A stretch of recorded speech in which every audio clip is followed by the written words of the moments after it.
танилцуулъя. Засгийн газрын хуралдаанаас Хинтэн аймгийн Бороондор суманд газрын тос боловсруулах үйлдвэр барих шийдвэр гарсан.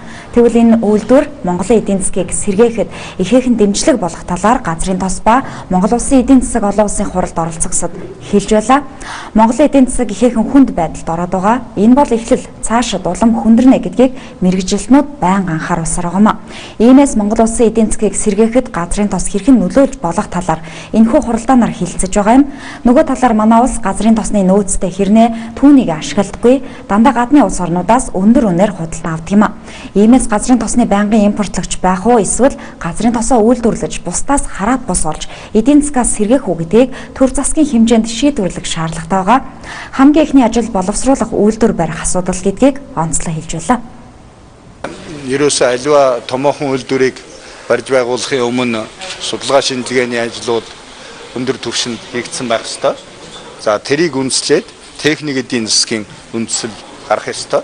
Энэ техник эдийн засгийн үндэслэлд бол техник технологи талаас нь, эдийн засгийн үр ашиг талаас нь, зах зээл талаас нь одоо бодох ёстой. Тийм учраас энэ дээр бол энэ техник эдийн засгийн үндэслэлийг боловсруулах явцад за ялангуяа энэ техник эдийн засгийн үндэслэлийг боловсруулахын өмнө техникийн даалгавар гэж өгдөг.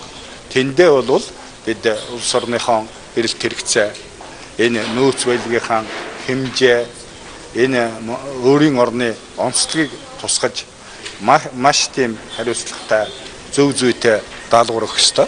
Тийм учраас тэнд нэлээд өндөр түвшинд яригдах ийм л асуудал та. Манай орны говийн бүс нутагт тэр дундаа Дорн говийн сав газарт газрын тосны нөөц байгааг 1940 онд тогтоож байсан. Гэтэл бид өнөөдөр жилдээ 1.2 сая тонн газрын тос олборлоод түүнийг боловсруулж шатхуун болгож чадахгүй байгаамаа. Хэрвээ газрын тосоо боловсруулж чадвал Монгол улсын эдийн засгийн нэг том хөшөөрөг болно гэдгийг мэргэжилтнүүд хэлсээр байна.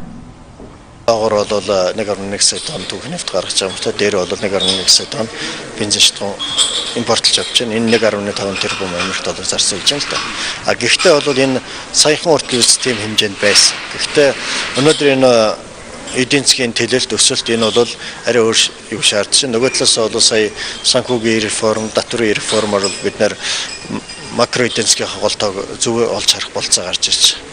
Эндээс юу гэвэл 24 их найттай эдийн засаг биш, нэлээд том 30-40 их найттай эдийн засаг.